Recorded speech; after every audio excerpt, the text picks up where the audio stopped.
the stories of entrepreneurs and how they overcame the struggles and challenges to get where they are today. This is Believe in the Entrepreneur with Joel Sandoval, CPA.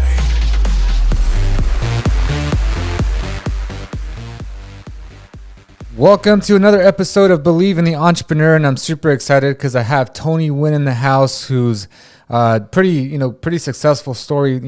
Actually, before the show, we were talking about how he was in the music industry, and now he owns a pretty successful general contracting company since 2017. But he's been in the real estate in the construction space since 2006. So, Tony, thanks for being on the show. Hey, man, thanks for having me. Of course. So, Tony, for my guests that don't really know you, why don't we take it back to, what made you even want to start this kind of, this venture of being an entrepreneur and a business owner? It started when I was a kid, just like any kid. Just parents would buy me Swiss rolls. I'll take them to school, break them down, sell it. I always felt like I was always the type that just wanted to do things on my own terms, whatever it was, right? Yeah. Had really strict parents. Dad was military, mechanical engineer, electrical engineer, and they just kind of like go to school. Typical Asian parents, go to school. And I just felt like rebellion. I'm the middle child, so I'm just gotcha. Like, no, I'm not, So I always did that as a kid growing up, just always found ways to make money on my own terms, buying and selling things. Gotcha. That's cool. So you kind of felt like you were the rebel in your family. I was always the rebel. I was always labeled as the black sheep throughout all the cousins, the brothers. I got two brothers. I'm the middle. Yeah. We're all 5 years apart. So, I got ignored a lot. So my cousins are all like, college educated. I'm the only one that's not. Oh, wow. So it's kind of interesting, but it worked out. Yeah, definitely. So, was it because of that neglection? Because I noticed, like, even in my family, like, I'm the firstborn, and I feel like parents always give like a lot of attention to the firstborn and then like the baby of the family, and then it's the middle childs that are probably, like you said, neglected. And is that what kind of made you want to rebel a little bit while you were young? Yeah, absolutely. It's like, the older brother's like, why can't you be like this guy, right? Yeah. And the parents are always like, hey, why can't you be like your older brother? To the younger brother, he's always like, why can't you be a better role model? And it's kind of like, as a kid, you grow up, I grew up in the suburbs in Minnesota, where I'm from, not a lot to do out there. Right. So I'm always outside playing and have my free time. So like, they're busy with my older brother, sports, high school. Younger brother, obviously, is the baby of the family, could never do anything wrong. Right. So for me, it's kind of like, oh, he's gone. Where is he? Or, like, oh, he got in trouble again. So like, yeah, that absolutely pushed me to do things that I'm doing now. Mm-hmm. I learned from it. And absolutely, I think that it's gave me like a chip on the shoulder growing up, just even with like cousins and stuff like that went off to do things, and it was kind of like, wow, well, he's just there. Right. Know what I mean? Like, so I've always been like the black sheep. I've always been like the little rebel, and parents growing up, I've always had that issue with my parents, battling it. And our relationship actually didn't get better until I actually moved out at 18. Oh, wow. Yeah. Interesting. So once you moved out, then that's when your actual relationship with your parents actually... Yeah, relationship got better. My parents were always about school, don't get in trouble, don't care about what people say about you, and grew up in a very suburban area. A lot of kids weren't Asian where Right. I was probably like one of 10 kids in a school of like 1,200. Oh, wow. So, it's... Growing up in the 90s, I'm 41 now, growing up in the 90s, it's a little different than now. We didn't have social media. We didn't have all that stuff, right? So we kind of, and my dad was always working. My mom was always working. I was raised by my cousins, my older cousin.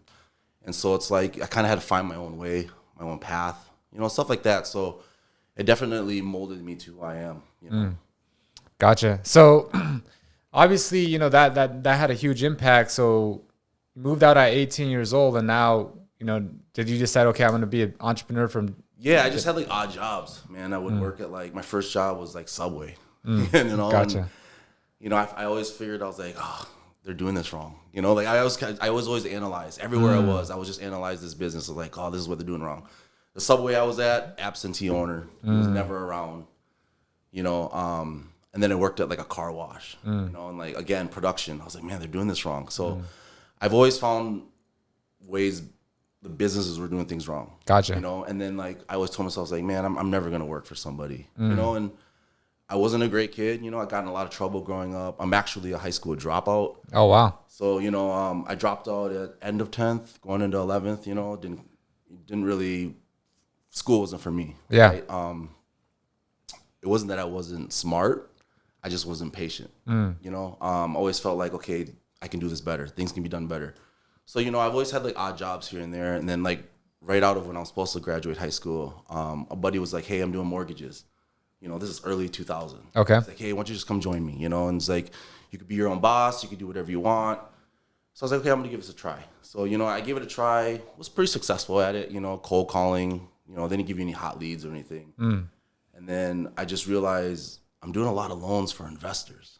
You know, I'm like, okay, if they can do that, I can do this. So that's kind of what really was the segue into being an entrepreneur. You know, and then obviously I ran into like real estate investing from one of my really good friends. He brings me to a seminar. You know, he was always like my really close friend since like 7th grade. Okay. A lot of my friends I have 5th, 6th, 7th, 8th grade till this day. Gotcha. You know, and he was always like the business guy. You know, he's like, hey, let's go do this. And I was like, dude, you're crazy. You're crazy. Like, I'm not going to go do this. Like, we can't do this, you know? Right. He's like, just come to a seminar with me. Just come, you know? So it's a real estate seminar. It's like 2002. Gotcha. And, you know, so we're just like going to the seminar, you know, this spiel, they're trying to sell you stuff. And then, you know, they give you a little bit like nugget to take home, you know? And Right. I'm like, okay, so I'm learning about tax liens, wholesale, contract for deeds, all this stuff. And I was like, okay, whatever. So I shelf it. And I'm like, okay, whatever, you know? And then, again, just odd things here and there, buy and sell, kind of flipping things. And then I was just like, man, what am I going to do with my life? You know? Yeah. And then I was like, real estate, you know? So I started as a bird dog. Again, I've always liked to do things that I was in control. Gotcha. You know, always in control, you know, whatever it was. You know, if I was, like I said, flipping things or real estate or mortgages, you know, I wanted to be in control. I didn't like to answer to people. I think that was my problem. I didn't like authority. Gotcha. Telling me what to do. Right? Yeah. And that probably stemmed from, you know, my dad. Right. Pretty strict, you know. So yeah, I started doing real estate that way by bird dogging. I don't know if people even know what bird dogging is. Can you explain it for those that don't? Yeah, so bird dogging basically is it's almost kind of like wholesaling, but except you're basically, just imagine, you know, hunter goes out, shoots, gets a duck, the dog goes out, gets the duck, brings it back to the hunter, and the hunter's like, good boy. Yep. Right. That's basically what I did with deals. I made friends with like realtors that had access to investors. I would find a deal, didn't know how to wholesale and lock it up yet, didn't have the means to, didn't have like the EMD, you know, the earnest money deposit. So I was like, hey, I got this little deal right here. Here's the numbers. Great. They'll just cut me like $5,000. $5,000. So, you know, I was just making a little money here and there. And I was like, okay, this is cool. And then I learned how to wholesale. And what's funny is I went back to that book that I got at that seminar from my friend. Oh, wow. And I was like, okay, this is what they were talking about, you know? So, and then I kind of just gelled like that. Started wholesaling. I did like one deal where I got like $75K. And I was like, wow. Oh, wow. This works. Okay. No high school diploma, no college education. I was like, wow, like it's all on me, you know, it's all on me. Right. So I was doing that for a little bit. And then that's when me and my girlfriend at the time, who's my wife now, we were like, hey, let's do some investing, you know? So we started doing it with like construction loans. You know, we didn't have the cash. You know, we're doing homes that were like $200K, $300K, not like out here. Right. Know? And so I was getting construction loans, you know, thinking I'm like big shot, you know, just doing like 4 or 5 of them, you know. Made a mistake of trying to do the first one by myself, you know. So I was like, oh, I'm going to hire my friends. You know, this is the American dream. I'm going to hire all my friends. I'm going to do this house myself. Lo and behold, I did the siding like 3 times. You know, didn't realize I needed a chalk line with a laser, you know, just stuff like that, you know. Yeah. But I mean, yeah, that's how I kind of really got started into this real estate stuff. And it really kind of just segued and obviously into the '08 recession. Right. Luckily, we got away okay in that. And then that's when music fell on my lap. Gotcha. So it's pretty interesting that, like, for one, you're a high school dropout, right? And like your parents were very, you know, education was very important to them. But for you, it wasn't for you because you didn't have the patience for it. And at the same time, like, you kind of were like a rebel where you didn't want that authority from other people, right? And I think that's for me. You know, I was actually I did really well in school. Like, I graduated with honors at Cal State Bakersfield. But once I started the workforce, I was a really bad employee because I didn't like getting orders from other people and it's like, hey, do this, I need you to do that. And it's like, I don't want to do that. Like, I want to do it, I want to go home right now. And so I ended up not being, and sometimes I would milk the clock just because, if there's something that could take me an hour, I would make it last 4 hours. And, my employer saw that. And so I eventually decided, okay, I have to be in control myself. But I think a lot of my education, though, did help me become, like, I knew how to do tax returns because of my education and my experience. So, like, for you that didn't have that, how were you able to learn, like, wholesaling and, all this, everything that you're doing now? Man, like I said, we didn't have social media, but at least we had the internet, right? So, and funny or not, like, the website Bigger Pockets, right? So I don't know if, I'm sure people have heard this. I started surfing it when they first started being like a website, early 2000s, I think it was. And I would just go into the rabbit hole, just read, my whole mindset was like, I don't have the piece of paper that a lot of these employers want, right? And so I got to figure it out on my own. And that was one avenue that I figured that I could go down. So I just kind of like, all right, what are my resources? Either it's going to be friends with agents that are doing it, investors that are doing it, quick internet search, this site comes up, I learned about it, and that's really how I educated myself. And a lot of trial and error, I definitely got taken advantage of a few times, but obviously I take that as nuggets of learning. If I didn't get taken advantage of, I wouldn't have known what not to look out for or what to look out for and stuff like that. Right. So that definitely helped me down the path of doing this real estate stuff, and this construction. Like, I've always grew up around construction, typical son and father doing stuff around the house. My dad's very handy, hated it my whole life. I'm like, I'm never going to need this skill. I'm never going to need this skill. Right. So, but yeah, that's kind of how I taught myself, man, was the internet, just read. And we're living in a day of age now where it's like 100x. Right.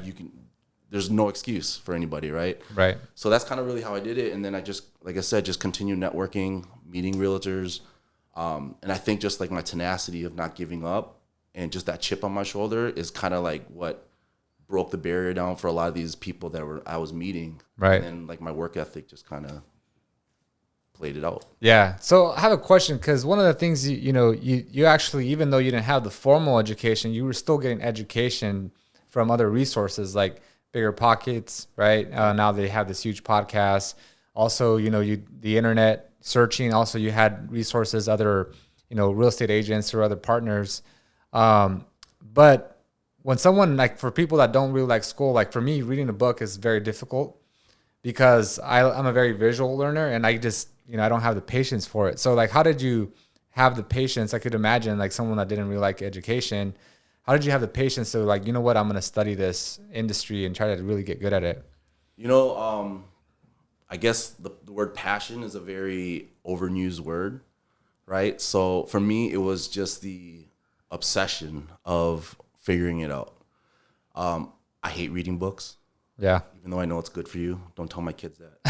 But I'm a very, like you, I'm a very visual learner. I'm a very reverse engineering kind of person. So once I get locked in on something, there's kind of like no telling me I can't do it. Or especially if someone says you can't do it, I take it as a challenge.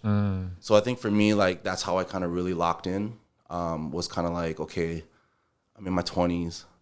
Like, what am I going to do? Right. Yeah, of course, there's never too late to go back to school, college, whatever, right? But again, it wasn't for me. Yeah. Nothing wrong with it. I think it's great, but that just wasn't the path that I was on. So once I get locked in, I get pretty obsessed on things, and my wife will vouch for that.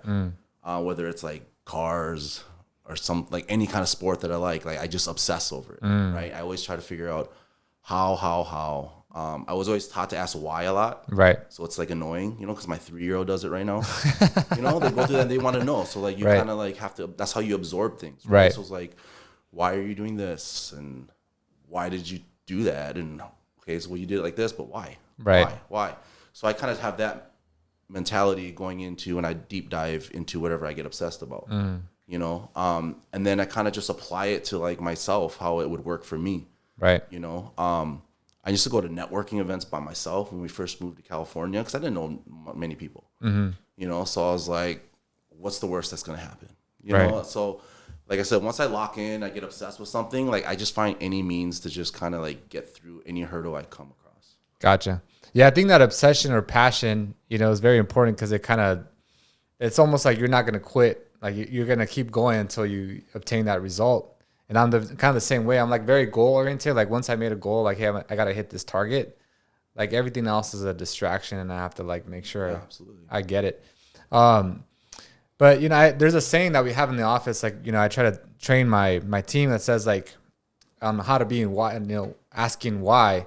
Like you say, hey, always just be that curious George. It's like he's always just trying to figure things out. Like he's always curious, and he's always asking why, and he's always trying to figure out like why is it that this goes like that. And I think that's what really lets you put all the pieces together, and it all makes sense once you do that. Absolutely. I mean, I tell people all the time, like I said, I got a 10-year-old and a 3-year-old daughter, right? Big gap.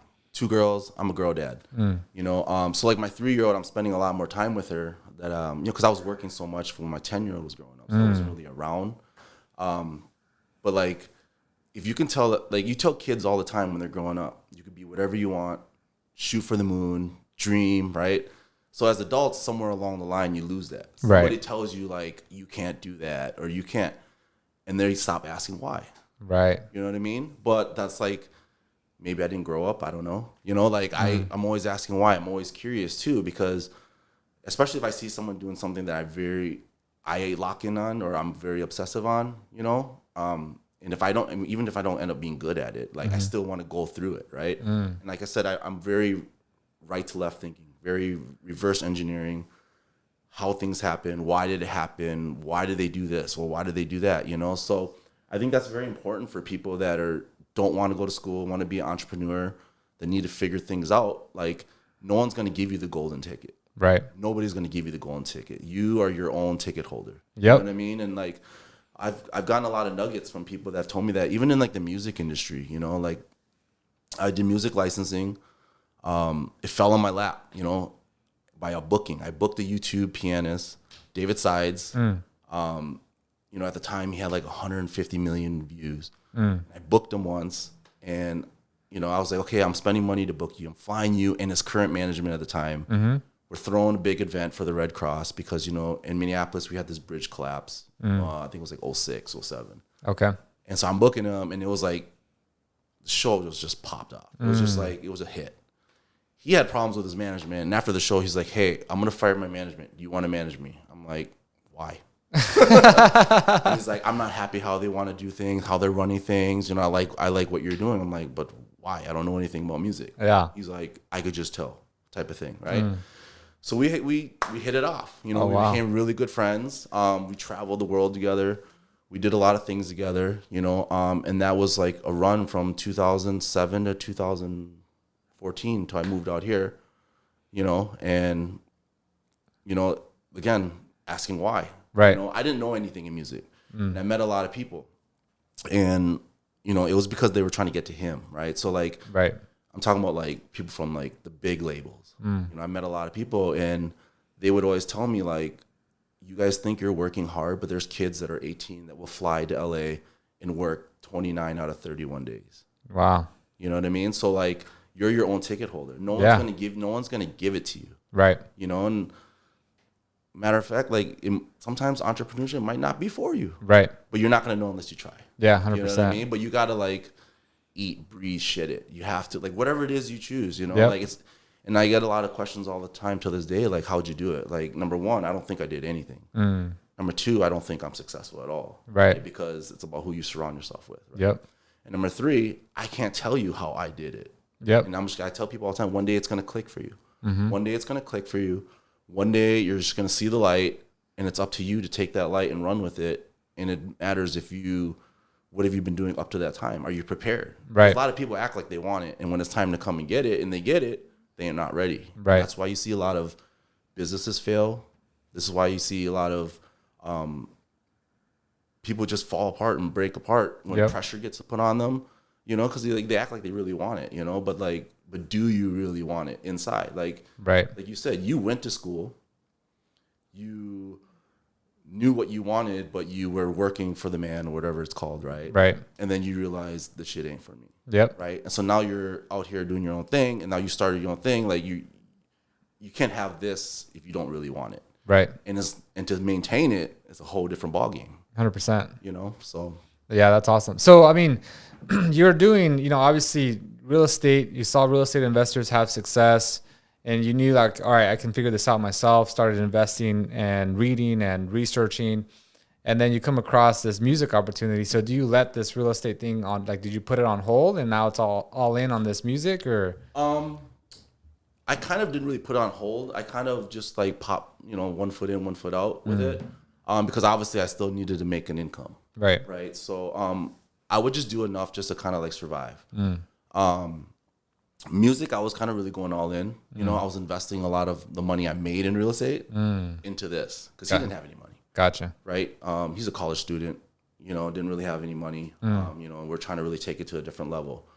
So I was, you know, I was pretty much all in on this. And then obviously the recession happened and that whole like changed the whole game. You know, we're a year into this music, still going. Right.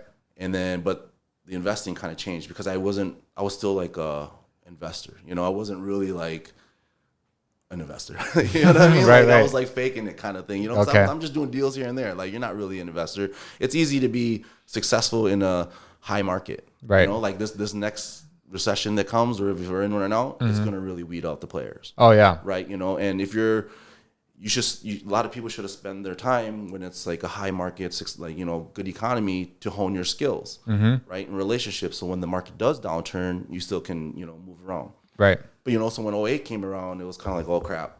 Like, what are we going to do? We're living this high life, you know. So we get passed through all that. And I actually started a construction business with my hig's school buddy that's still going today, you know, successful business, you know, in '09. And I'm like, dude, you want to start construction business after the recession? Like, you crazy?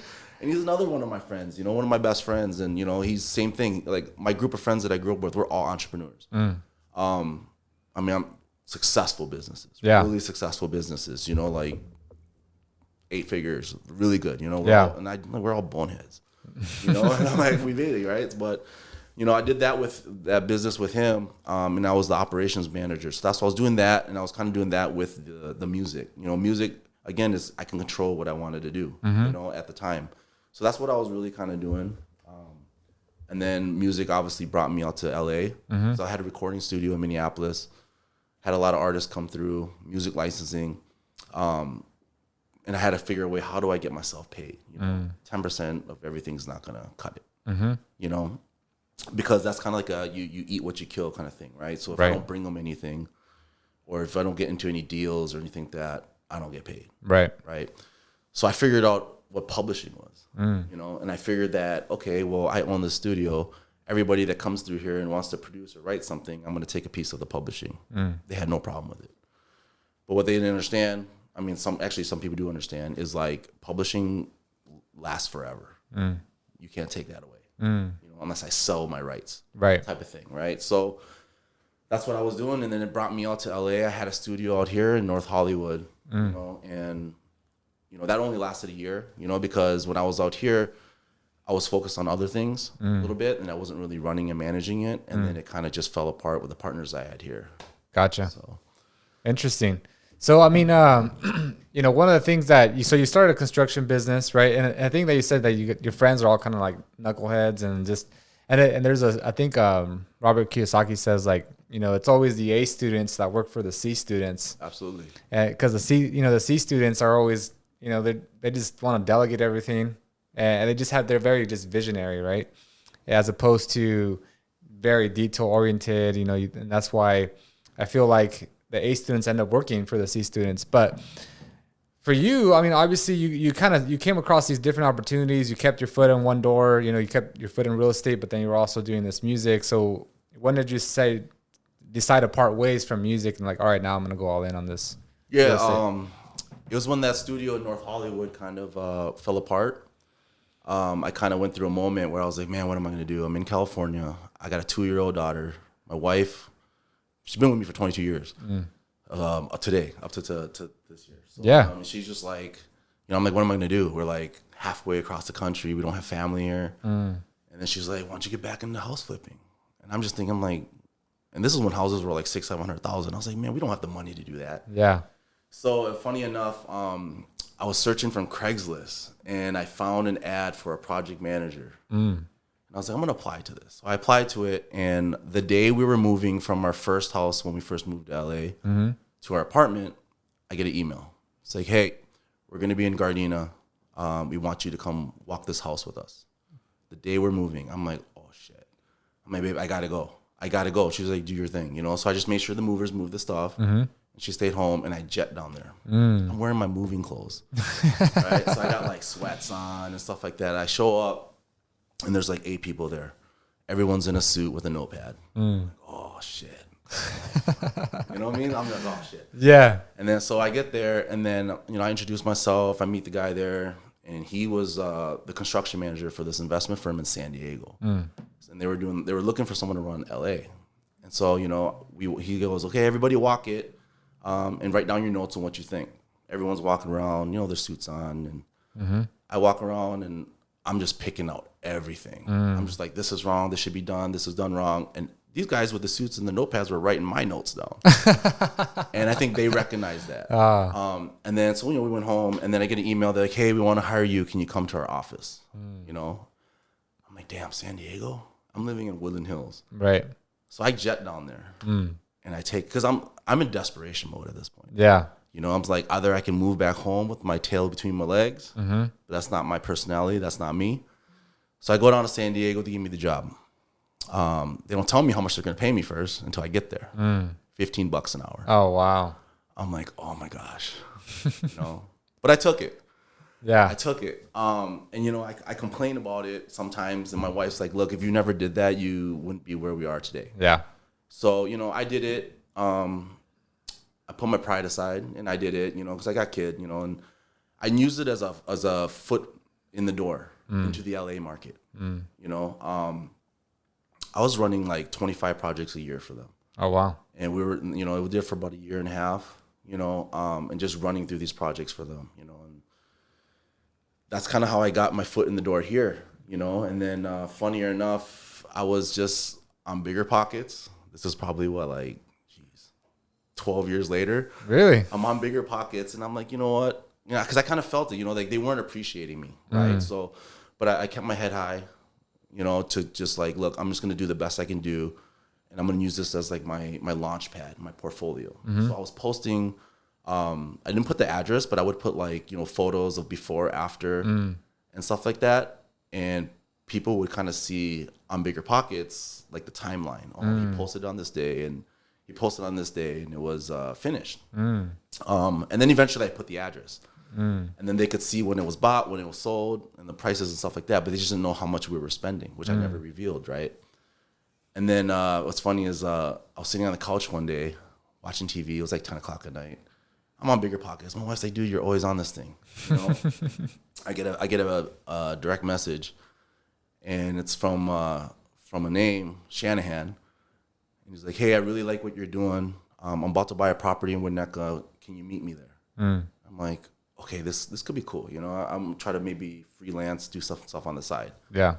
So I go there, I meet the Shanahan, and here comes the car pulling up. This little lady comes out with her son, and I walk up to the lady. I was like, hey, I'm Tony. And then the son goes, I'm Shanahan. Oh, wow. Oh, what's up, man? Right? So it's like, and then so like we ended up, and that's who are my partners now. It's these two brothers, Jesse and Sean, and they gave me the chance to kind of do my own thing. Like, look, we like what you do. They basically poached me from them. They're like, hey, we like what you do. You can kind of run the construction, do whatever you want. You know, just walk it, give us a budget and stuff like that. So, you know, I did a few for them, and they were like, wow. They were just blown away, right? Their family's been in the business for a while, you know, and they were looking for a project manager that can kind of take the sons are taking over, right? And they're like, okay, we're trying to take it to a different level. So I kind of showed them how I was scaling things. You know, I was like, hey, like, you know, like, this is how we need to do it. It needs to be like a factory, A, B, C, A look, B look, C look, pick out your finishes. I'm really big on planning and pre-construction, right?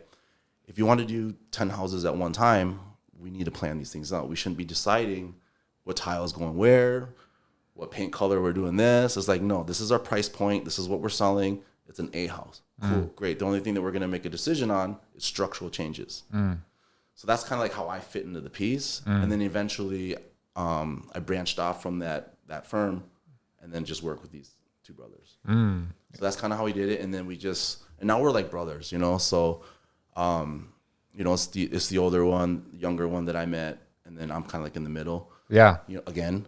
And, you know, so that's how we kind of did it, you know, like, and then now we've been going strong since 2015. Nice. 2016, you know? Yeah. That's awesome. So, you know, it's pretty interesting that you got this opportunity for just like really posting on, you know, Bigger Pockets and really just posting value right before afters, not really knowing what's going to come out of it.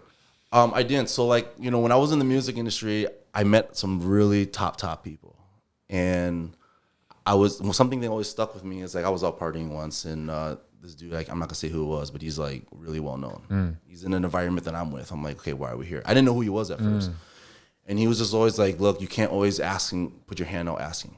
Like in the music industry, everyone does that. Hey, listen to my record, please, can you help me? And you know, everybody that was more successful was always like, you have to provide value. Everyone's always like, provide value. So for me, putting that out in Bigger Pockets was kind of me just saying, hey, I'm providing value for other up-and-coming investors, contractors, to kind of see the production behind the scenes. You know, everybody wants the good, right? Here's the good, the bad, the ugly, you know, stuff like that. And so I was always putting out value for people, right? So when I did that for Bigger Pockets, my return was obviously that DM. Okay, great. They want me to do something for them. I'm just going to do it. You know, people are going to be like, oh, how much do I get paid? Right. How much do I get paid? What's in it for me?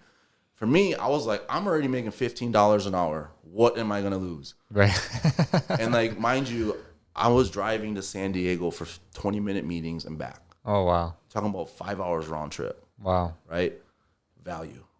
Providing value to this company running LA for them.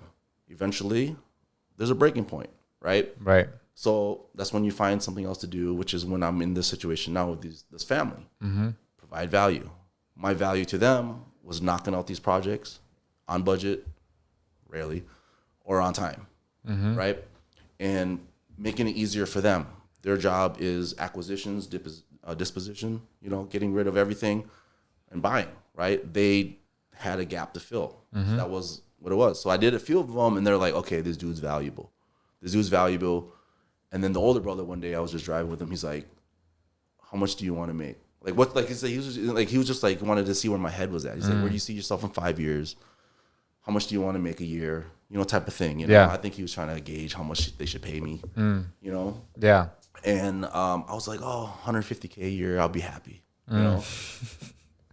That don't work in LA. Right? So he was just like, okay, you know, I'm gonna help you get there, you know, and my mentality was like, I don't want a salary, I don't want you to pay me hourly, like I want a piece of the pie. Like that's, you know, because the performance is on me. Right. The better the whole team does, the better that I would do. Right. You know, and that was like the value. And like that's just kind of like what I always tell people is you have to provide value for people, because like people always ask me like, how'd you do it? Can you help me?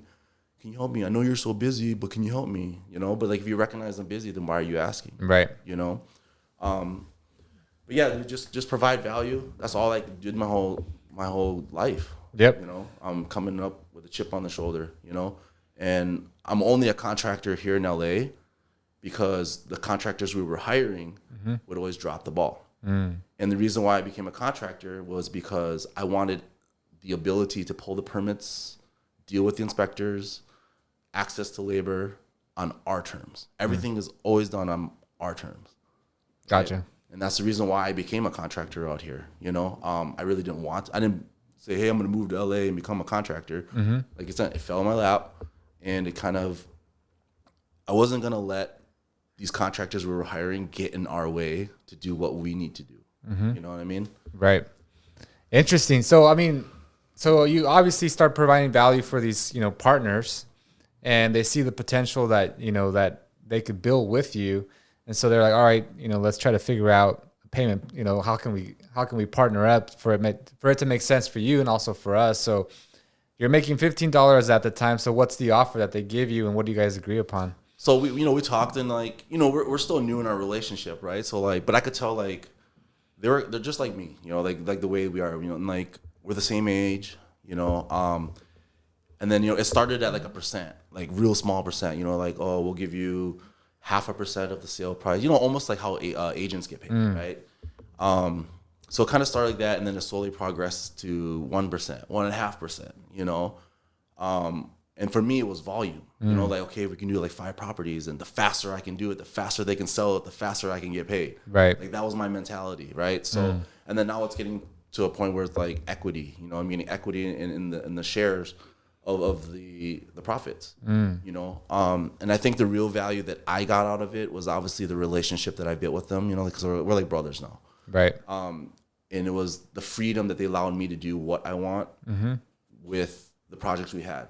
So I didn't want that burden on them to have to pay for me. Right. But I wanted the ability to use that platform because now I can really do whatever I want. Right.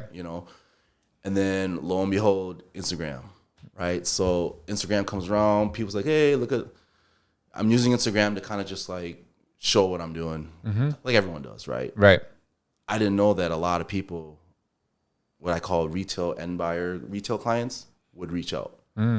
So now I'm just the real compensation was the retail clients because we were really busy doing our own investments, focused on that. But then if a retail client comes by and is like, hey, I really want to hire you to do my stuff. I love what you do.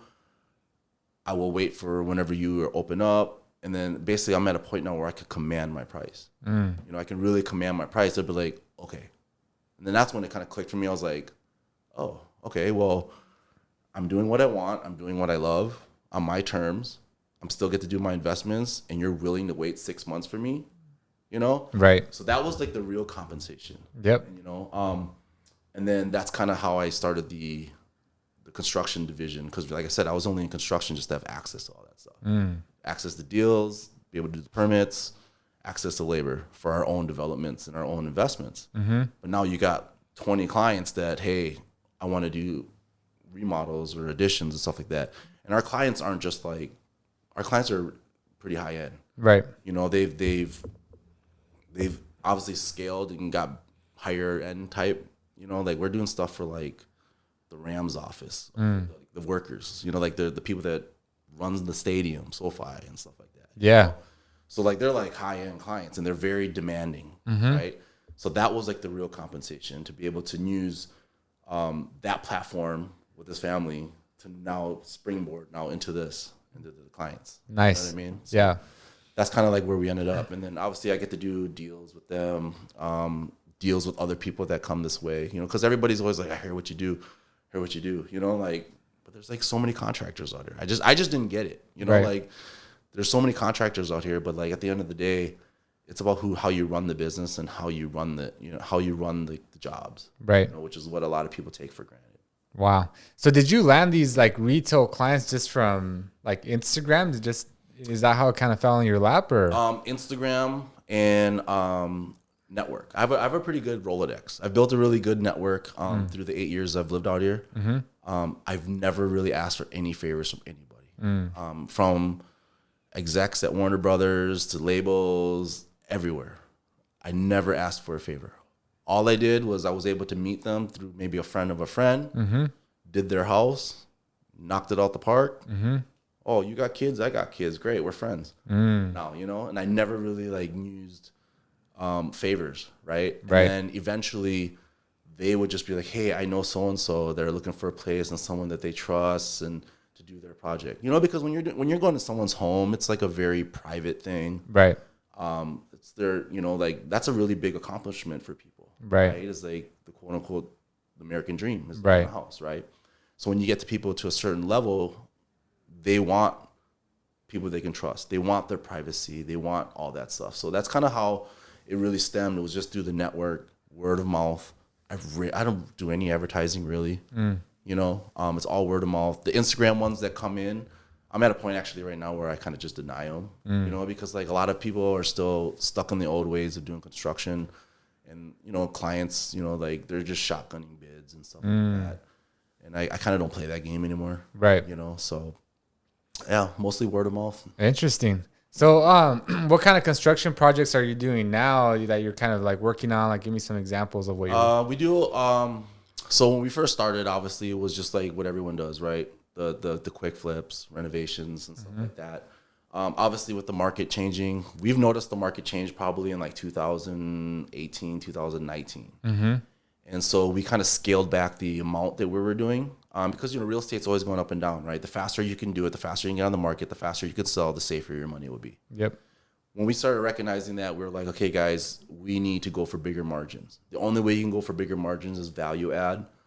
So now a lot of the properties we do now, we try to find buildable lots with houses that are like 1,000, 1,200 square feet and try to get them to like the 2,000 square feet mark. Once you get to the 2,000 square feet mark, that's usually what we're doing, you know, and certain, if you're in the right area, you can probably, you know, you can get like 1.9, 2.1 million for them. Yeah. You know, and obviously being as a contractor and doing the construction self-performing, we can control that cost.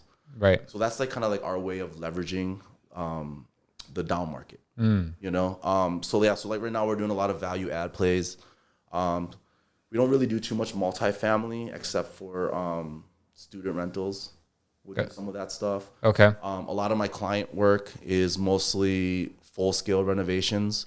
So you're talking about all new MEPs, and for whoever doesn't know what that is, mechanical, electrical, plumbing. You know, a lot of these houses are so old, right? And we're in a market where you're paying like top dollar for a piece of shit. You know, Right. and you got to go in there, and you know, construction is really invasive, right? So it's like it's stressful and it's invasive. So like a lot of my clients are like, we just want to do it now, just take care of it, do it now. So like a lot of the client projects are full scale remodels. You know, changing everything from top to bottom. Our investment deals, we're doing a lot of value adds, like I said, adding 500 square feet. There's some that we're just knocking down. We'll pay $2 million for a lot, for a house, and whack it down, and we'll just build up a new house. You know, so that's kind of like how we're doing things now to really leverage if the market really does turn. Gotcha.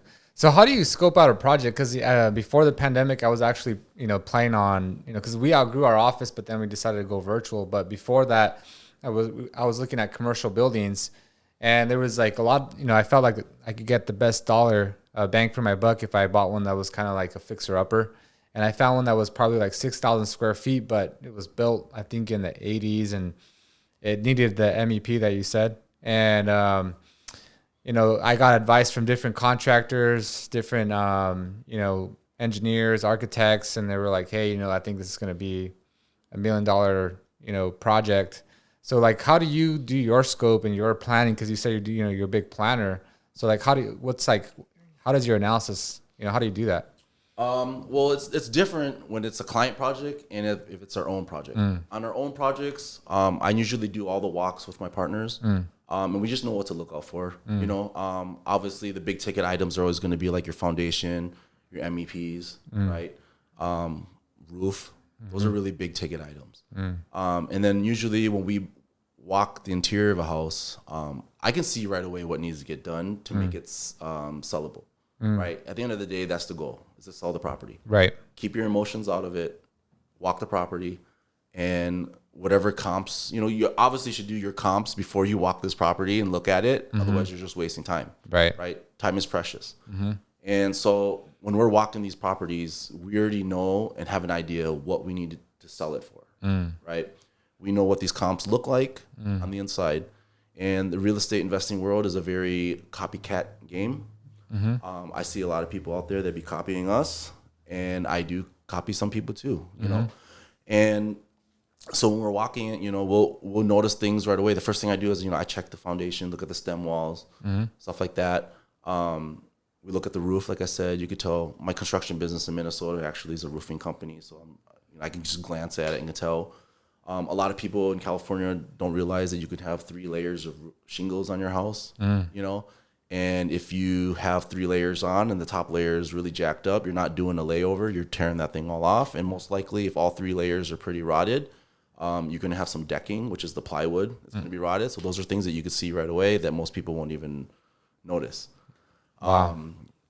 Termite, that's like another thing. You can easily see that. So those are like the things that we always look for. Electrical, obviously, you look at the panel, stuff like that, right? The age of the house is one thing, right? But, in construction, there's a way to do things by code, and there's a way to do things right, and then there's the way that we do things, right? And so, and this is something I always bicker with my partners on, is like, I always feel like we're doing too much, right? But we have like a brand, we have like an image that we want to maintain, right? In regards when it comes to these flips, we want people to know that, hey, when we're buying their house, we want the buyer to know like it's a good quality house. There's some shitty flippers out there. Yep. Some shitty ass flippers. Yep. Sorry. But because it's just the bottom line for them, right? Like it's all about the bottom line for them. Right. So when we're walking these properties, I'm always button head, because my job is to run the project, the budgets, stuff like that, right? And I'm always the one that says no, we can't do this. We're not opening this wall. No, if you want to do that, don't buy this house. They buy the house anyways, right? So like we kind of have those contingencies in my head, and my Sean, he kind of puts it in his head too, because Jesse, he's the one that has to sell it. He's the one that deals with selling it. He's the one that deals with like the buyers and their agents and the disclosures. He's an attorney too, so he protects us. Gotcha.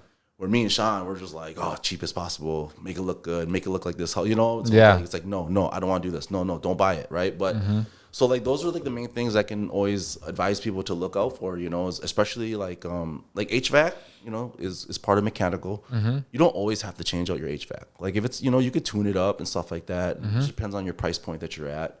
Electrical, most of the times we do rewire the house because a lot of this electrical out here is really old. Plumbing, for sure, we always change out, unless the budget's really tight. But plumbing, if it's got galvanized, it's always being changed out. We always run sewer inspections, to make sure that, obviously the sewer, we do the same things that like an end buyer would do, right? But we do these things on our like initial walk. So when we make our offers, they're really strong. Our offers are strong. Like, hey, we don't need no inspections. We don't need an appraisal. We don't need loan. We don't need anything. We want this house. Here's our price. This is what we're buying. We already know what we're doing, and then usually when we're in escrow, we'll ask for access again, and we're already doing all of our planning. We already know what walls we're opening. We already know what we need to do for permits. We already know that, okay, we're not changing out windows. We're ordering the windows while we're in escrow, because right now window production lead time is going to be like 2 to 3 months. You know what I mean? So like, we're doing this on their dime while we're in escrow. So like anything that we can order, and we already have our decisions made up in regards to paint, tile, flooring. We have a warehouse. We have a 5,000 square foot warehouse where we store things. Gotcha. We store our flooring, our tile, all this stuff. We store all this. We already know what we're gonna do. Do as much as you can, while you're in escrow. Yeah. So that goes into that planning. So, and a lot of times it's like I don't walk the job until we obviously when we scope it, and then once we own it, I'll maybe walk it once with like the demo guy and my project manager, construction manager, Colin, who's been a blessing to me for the past 3 years.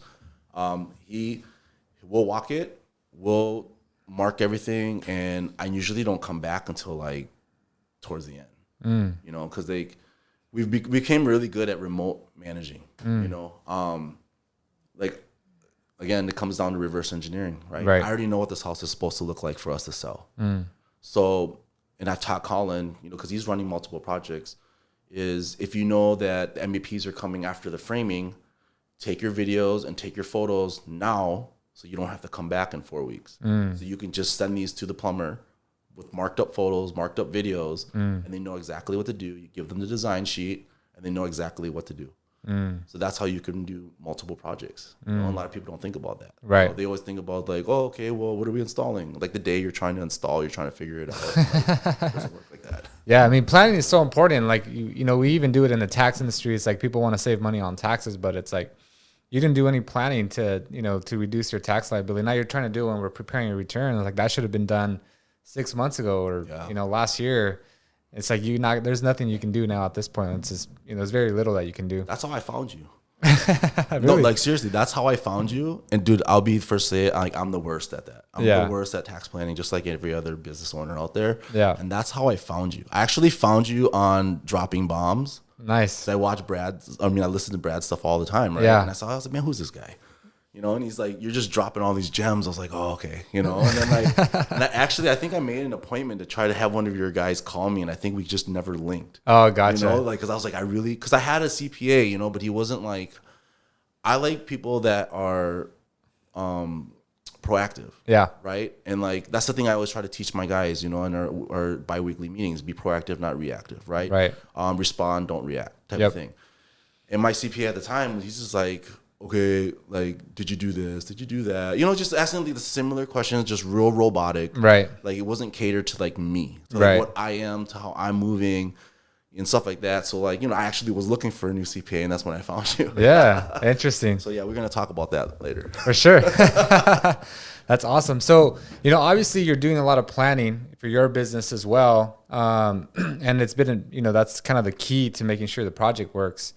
But like all these skills, like everything that you're mentioning, you know, obviously with someone that doesn't even have a high school diploma, is pretty remarkable, you know, what you've built and stuff. So like, did you learn all these skills just from the education that you did have, like that you invested in yourself, plus like that $15 job, or was it a combination of just your prior experience? Or It's a combination of everything, you know. Like I think the skills were learned over trial and error. Like there was always, you know, they always say there's not one way to do something, right? So like I had a lot of trial and error, you know, just doing things and figuring things out and self-teaching, and that's kind of how I learned the skill. I'm very prideful in the stuff that we do, right? I've done projects for clients where I've lost $80,000. It would have saved me money to just walk away. wow. But I'm really big on like my reputation because I'm in a town where, and I was taught this in music. People always say it's who you know, but that's not true. It's who knows you back. You know what I mean? So Right. like, I can go around and say, yeah, man, I know Joe. Joe's my guy. Right. Right, to this client, right? And what if the client goes up to you and say, hey, do you know Tony? You're like, who? Or you can be like, oh, this guy, oh, he's a douchebag or whatever, right? Right. So like I always held my name and my respect that people will look at us and our brand and our company to the highest regard. Doesn't matter if we were losing, and that's why I'm really hard on my guys. I'm really hard on like the way that we do our production and like when they like don't do the proper planning on things, like it's like a dad and a son moment. Like I told you, you know, and like so like I think that's what really got me this far. Like, you know, because like even though like I do jobs and I lose, like I've had a few jobs where I've lost, and it would have been just easier for me to walk away and just be done with it. Right. But like it's, you know, it's like when you're going out to eat and you get that one bad Yelp review to that place, what do? The business manager hits you up, say, hey, we're sorry about that. Like, why can we make it better? Right. Like, you don't want to do that when it's construction. Right. You know what I mean? Like in construction, like you're in a business where you're in people's homes. It's very private. And if you're a good contractor or have good clients, they're cutting you these huge checks. So they expect you to be on point. They expect you to be your tip top best, whatever it is, right? So like anything that you can do to be that for them, for these clients, as you're serving these clients, you should definitely do it. Yep. You know, so I think that's kind of like what really helped mold me and teach me a lot of the things that I'm doing now, and I'm trying to reflect on my guys. You know, the running joke is I'm the old dog in the company. You know, like I said, I'm 41. All my project coordinators and project managers are like 21, 23, 25. You know, I got like 30 field guys. Wow. You know, and they're all old. I got a couple old guys too, right? So, but they're in the field. You know, in regards to like the office stuff, you know, there's only like 8 of us. Gotcha. And I'm like the old one, you know, and like they're like, dude, just go back to staring at a blank screen, you know, like 'cause I'm trying to make construction cool, and this is how I was recruiting them, you know, because I did work for a commercial contractor for like a year in a lapse, you know, when I was doing that between that $15 an hour job, you know, while I was still trying to like freelance with this family, and this company was like a $500 million revenue company. I ain't gonna lie, I bullshitted my way into the company, and they made me a superintendent. I didn't know shit about commercial construction. Oh wow. But I told them, I was like, I come from residential, right? Yeah. I wanted to learn commercial, and I did it for a year. And dude, I was doing my flips in the mornings from like 10 to whatever, and then I would work the graveyard shift doing commercial. I would literally sleep in my Prius. Wow. And it was a sacrifice. And again, that comes with the obsession, right? It comes with the obsession of wanting to get to a place that you see you and your family living type of thing, right? Yep. So, yeah, I did that. And all the superintendents were like old, angry farts. Like, they're like 6 years old. Daily logs were still handwritten on a piece of paper that they were doing weekly, and I was learning. I was like, okay, these older guys are getting phased out. Eventually, they're going to get phased out. They're super knowledgeable. They're smart, but they're just grumpy, hard to work with. If you ask people what they think of construction workers, that's what they're going to think. Grumpy people that just like, they're hard to work with. So when I left that company, I vowed to myself, I was like, man, I'm going to make construction cool. I want to attract the young talent. We're living in a day and age where nobody wants to work. Everybody wants to be like an influencer, star. Nobody wants to work. Right? Like, and nobody wants to be in trades. You know what I mean? Like, if nobody's doing the trade work, who's going to build your stuff? Who's going to fix your MEPs? Who's going to, all that, right? Like, nobody's going to, you guys, I'm saying you guys, like, these kids just want to, like, do stuff on the internet and get paid. Right? Yeah. Like, okay, well, you still need to live in a house and you still need to like go get your car fixed and all that, right? So like when I was recruiting all these project coordinators, I went for like the young guys, and like I looked for like the people that were just like me. Like Colin's my first actually employee. He's been with me for 3 years. He's turning 26. Okay. 25, 24, I forgot. But he runs the entire field for me. Wow. He's actually booted me out of all like the company chats, because he knows I'm a family guy, man. I got 2 kids, and he's at a stage where he's hungry, And when I was recruiting these young dudes, I'm like, look, I can't pay you a lot right now, right? But I'll put you in positions to win, right? And that's my Rolodex. All my friends are realtors, every single one of them. Why? Because the real estate market's hot. I want to be a realtor, whatever, right? Yep. I'm the only contractor in a circle of realtors. Wow. Every realtor needs a good contractor. Yep. Right? So I put people in positions to win because he came across and I was like, look, you can come work for me, whatever, right? Like learn the game. He didn't know anything. I put him through the ringer for like a year, because I still didn't like trust, because he said something to me that like it really bothered me, but I still needed him, and he like under his breath one day was like, I don't want to do this forever. I was like, all right, he might not be the one. Right. But I met him through one of my best friends, that moved out here too from Minnesota. And he's like, dude, just give him a chance. So, we kicked it off and he's definitely helped me scale, and he's the one that's actually pushed me to hire more younger talent, and just kind of like really organize like the field. Because I give him, there's 5 levels of trust, and when it comes to business. And he's on level 5, which is basically you got a problem, just take care of it. Nice. Level 1 is like, you got a problem. Bring me the problem, I'll take care of it for you, type of thing, right? Yep. So he's gained his way to level 5, and now we got 3 really decent young dudes that we brought on that are project coordinators. They're still learning, but I'm trying to make construction cool, man. Yeah. Because I don't want people to think like construction's not cool, because like I said, we're in a day and age where these older guys are getting phased out. And like, so you need to bring in this young talent, like, yep. And I don't want people to think that construction isn't cool. It's not a business to be in. And frankly, a lot of like the really wealthy people I know are construction people. Yeah. Yeah, 100%. Now, you don't mind training these younger guys? Like for me, for example, when I was first starting my tax practice, like my tax manager, she's been with me for almost 5 years. And she started off just as a tax intern, and now she like knows probably more than I do because she's in it every single day. But I had the time to train her in the beginning. But now, where I'm at, it's like I kind of have to hire people that already have the experience, because training takes time. So, but for you, you're hiring young talent. So, is it, how are you balancing between like, let me hire someone that has experience versus let me hire young people that are hungry and just want to learn and grow? I kind of segregate and identify their skill set, as you should as a business owner. Like I can't send a drywall guy to go do framing type of thing, you know, even though there's some guys that can, you know, right? Right. So like these young dudes, when they come in, you know, I kind of like see how their personalities are. And then I find the time to really groom them. So I make it intentional to try to train them, because at the end of the day, it's, you know, how I want our culture and my company to be.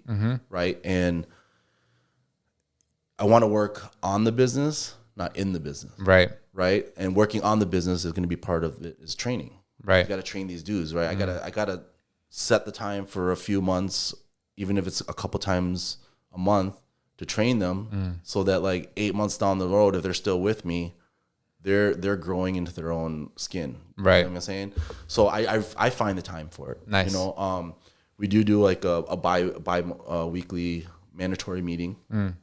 And you know, I make them come into the office. We have our office in Hawthorne, and get them lunch, even though it's during the mid work week, but I bring them there, you know, because it's fresh on their head. Because a lot of these young dudes, you know, it's Friday night, they're clocking out, going to go hang out, right, do whatever they do, right? I'm the old fart that goes, I'm wife, kids, you know, yeah. Man? So I got to get them midweek, and we go through things like all the time, and like it's kind of like you know, go through like with the good, the bad, how can we improve, you know, and really.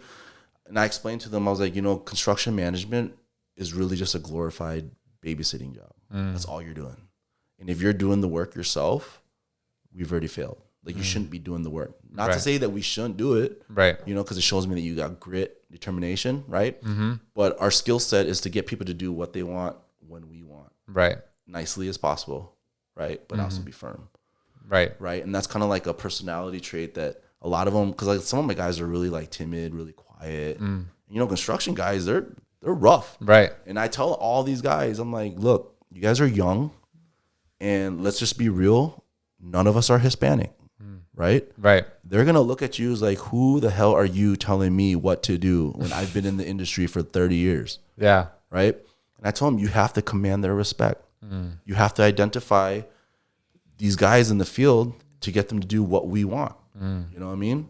And so that's really like my training for them. I don't expect them to know how to frame, how like to do the actual trade work. Right. I'm trying to mold their mind to be leaders. I'm trying to mold them to be leaders, you know? So I'm trying to mold them to like identify like you can't send a certain person in a certain situation, right? And then let's say you send them and they fail, and let's say like whatever happens, the consequences, like who you're going to get mad at the end of the day, you should be mad at yourself. Right. At the end of the day, I'm mad at me for allowing you to do that. Yep. So that's like the mindset I'm trying to put them on. You know, it's an uphill battle with these guys because they're young dudes. Right. You know, like it's an uphill battle, you know, like, yeah, I feel like I got like 4 sons.